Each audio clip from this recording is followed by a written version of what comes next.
आबो सुनी अजीत गिरी के सुमधुर स्वर में माँ गिरजाक ई मैथिली गीत अपने सब सुन रहा छे। फुलहर सा माँ गिरजा म्यूजिक के भक्तिमय प्रस्तुति। हे माँ गिरजा छोड़ जगत के एलो वही के द्वार पार लगलिए मैया अही सबके नैया सुनु है गिरजा मैया।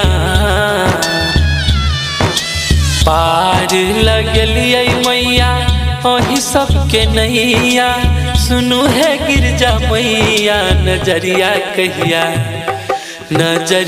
कहिया फिर बई है गिरजा मैया। नजरिया कहिया फिर बई है गिरजा मैया।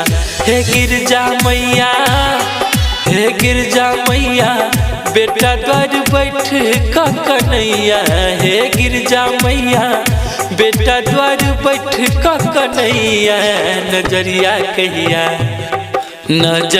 कहिया फिर बई है गिरजा मैया। नजरिया कहिया फिर बई है गिरजा मैया।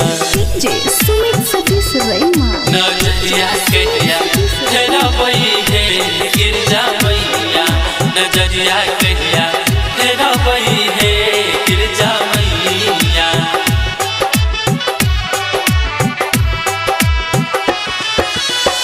अही के कहै छी मैया अही ला कनै छी। अही के करै छी अरदास हे आहा के सिवा है मैया ऐ निर्दय जगत में करिए दोसर के करास हे। हे गिरजा मैया हे गिरजा मैया अब दुख सहलो न जाइए। नजरिया कहिया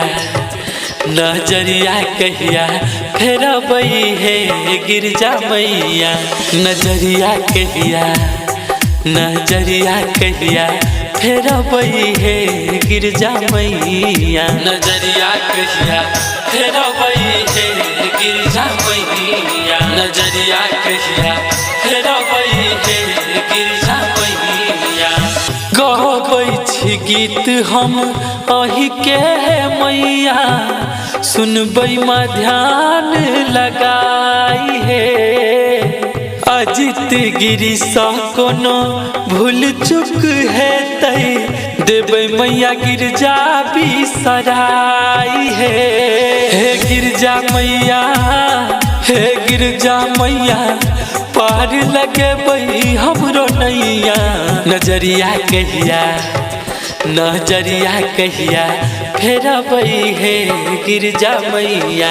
नजरिया कहिया फिर बई है गिरजा मैया। हे गिरजा मैया बेटा द्वार बैठ का कन्हैया। हे गिरजा मैया बेटा द्वार बैठ का कन्हैया। नजरिया कहिया फिर बई है गिरजा मैया। नजरिया कहिया फिर बई है गिरजा मैया।